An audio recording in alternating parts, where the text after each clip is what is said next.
paket. Paket? Atas nama Yuta? Iya betul, saya Yuta. Silahkan, ini paketnya. Wah, makasih. Tak, kotak. Ada apa, Yut? Lihat paket aku gak? Enggak lihat, Yut. Duh, gawat. Emang isinya apaan? Ular. Ular? Bang, ayo kita main peta umpet. Ayo, tapi lu duluan yang jaga. Ya, oke lah. 1, 2, Belum. 3, Awas ngintip lu ya. 4, 5, 100. Siap gak siap? Harus siap. Puluh. Hais, mana lah bang nih? Aku tahu. Pasti di bawah meja. Dasar abang jahanam! Pala, kau yang jahanam. Anak-anak mau kerja dulu ya. Kalian tinggal di rumah ya. Astaga! Berantem aja terus. Nggak bagus ini. Bisa roboh rumah kalau aku tinggal kalian di sini. Halo Dek, boleh tolong Mbak nggak? Ya udah kalian main dulu aja ya di sini. Tante masih ada kerjaan soalnya. Paketan. Ini siapa? Cantik banget. Kayak artis-artis di pemeran sekolah gitu nggak sih? Iya coy, tapi kau mirip kayak tante ya? Mama, iya ada apa? Tadi di rumah tante aku lihat ada foto cewek cantik banget. Rambutnya merah dan pakai seragam sekolah. Rambut merah. Ya, itu tante kamu. Hah? Lah, dia itu dulu primadona sekolah tahu.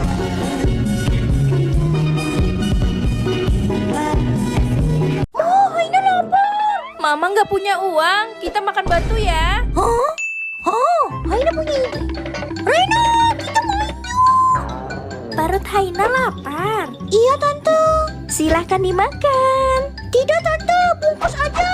Ini Makasih, Tante. Yaudah, kita main yuk. Haina mau makan. Bungkus aja, Kakak. Baiklah. Hah, ayamku. Makasih, Kakak. Mama, Haina mau makanan. Mantap. Selamat makan. Nyam. Mama, kita makan apa? Sudah habis. Kamu makan batu aja.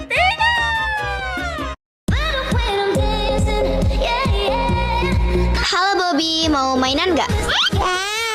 Oh, nggak mau ya? Kalau es krim?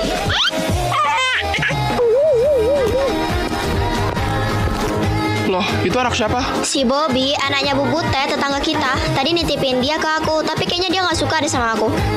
Ya udah, kalau gitu sini biar aku aja yang jagain. Wah, makasih banyak ya. Ya udah, tolong jagain ya. Aku mau masak dulu bentar.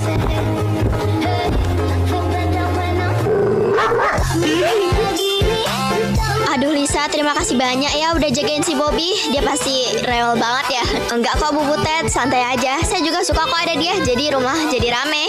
Oke lah. Ya udah, dia mana sekarang? Oh, bentar ya Bu. Tadi sih lagi dijagain sama suami saya. Devan, Bobby mana? Ih, lucunya.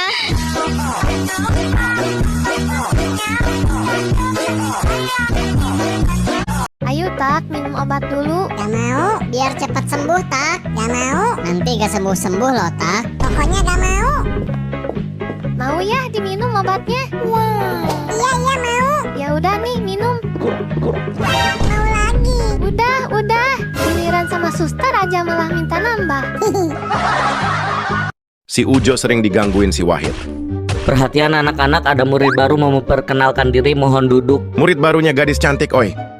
Salam kenal semuanya, namaku Sinta. Cantik juga nih cewek, gua incer ah. Dia duduk di sebelah si Ujo. Hei kacamata, nama lu siapa? Nama gua Ujo. Jam pulang sekolah tiba si Sinta dicegat si Wahid. Kamu beruntung sekali disukain sama aku, cowok paling ganteng, mau nggak jadi pacarku? Maaf, cowok jelek kayak lu bukan tipeku. Sinta menghampiri si Ujo. Hai Ujo, temanin aku makan, aku traktir yuk. Si Ujo pun ditraktir sama si Sinta, sedangkan si Wahid mengintip dengan perasaan kesal.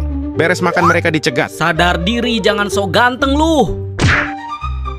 Lu beraninya sama orang lemah, sini lawan gua. Si Wahid pun kalah dan babak belur.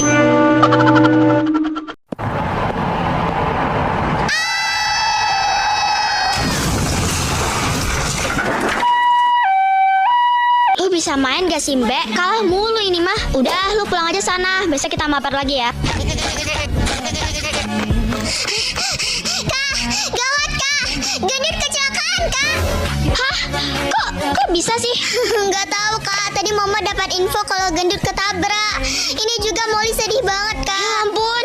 Yaudah, yuk kita ke rumah sakit yuk. Permisi sus, apakah ada pasien yang bernama gendut Blackpink? Oh, pasien yang baru masuk itu ya, Kak? Ini, Kak, ruangannya ada di VIP nomor 185, Kak. Oh gitu ya sus, makasih ya sus. Loh, Pak Dokter kok di sini? Kenapa nggak masuk?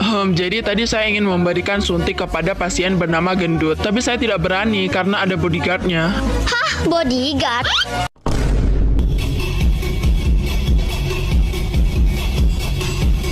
Andi terlihat kesal saat mau makan siang di kelas. Isinya hanya nasi putih dan satu telur ceplok yang agak gosong. Setiap hari, ayah selalu membawakan bekal yang sama. Aku bosan. Bel pulang berbunyi, Andi pulang ke rumah. Habis nak. Ayah, beli saja di luar. Jangan masak kalau tidak bisa. Lalu Andi pergi dan masuk ke kamarnya. Suatu hari, Andi pulang lebih awal. Ia mengintip ke dapur. Ia melihat ayahnya sedang makan. Piring ayahnya hanya berisi kerupuk dan sisa-sisa kerak nasi. Andi yang melihatnya merasa sedih. Maafkan aku, ayah. Karena baru aja lulus kuliah, ibu ini mau ngasih hadiah wisuda buat anaknya. Pas ibu buka penutup mata, anaknya itu teriak kesenengan lihat ada sebuah mobil terbaru yang terparkir di jalan. Cowok ini langsung lari buat ngeliat mobil impiannya itu. Saking senengnya, dia nggak tahu kalau ternyata sebenarnya hadiahnya adalah kulkas kecil yang dipegang ayahnya, bukan mobil mewah itu. Ayah dan ibunya ini kebingungan, tapi mereka masih diem aja. Cowok ini nelpon temen-temennya buat datang ke sana karena mau ngadain syukuran mobil baru. Temen-temennya juga seneng banget, mereka langsung rencanain liburan pakai mobil itu. Pacarnya juga datang karena cowoknya punya mobil mewah. Dia langsung nelpon ayahnya dan bilang mau nikah aja. Cowok itu janji setelah ini dia mau bekerja keras untuk membalas kebaikan orang tuanya. Orang tuanya ini cuma senyum, mereka nggak berani bilang yang sebenarnya. Tiba-tiba kakek pemilik mobil yang asli datang, dia kebingungan lihat anak-anak itu. Saat mereka masih merayakan kebahagiaan, mobilnya tiba-tiba jalan dibawa pergi yang punya. Ada satu pedagang yang lagi jual semangka nih di pinggir jalan. Rasa semangkanya ini beda dari yang lain, bener-bener enak guys. Dan suatu hari cowok ini lewat, terus dia tertarik tuh sama semangkanya. Dia beli satu dan dibawa pulang. Di rumah semangkanya dia potong-potong. Dan bener tuh pas dimakan rasanya enak banget. Tapi pas lagi asik-asik makan sambil nonton TV, cowok ini terkaget-kaget. Karena di situ ada berita orang hilang dan mereka ditemukan tewas terkubur di dalam tanah di kebun semangka yang cowok ini beli tadi. Jadi ternyata rasa semangkanya beda ya karena pupuknya manusia guys. Papi, aku sakit. Anakku, yang sabar ya. Kita ke rumah sakit sekarang. Pak, aku sakit. Udah, tidurin aja. Nanti juga sembuh. Jangan nangis. Pi, aku pengen jajan. Nih, ambil semuanya. Kok banyak banget, Pi? Beli aja sama tokonya. Asik. Pak, aku pengen jajan. Jajan uang dari mana? Ayo pulang. Papi, aku dapat nilai 0. Udah, gak apa-apa. Besok kita bikin sekolah sendiri. Hore. Pak, aku dapat nilai 0. Dasar bodoh.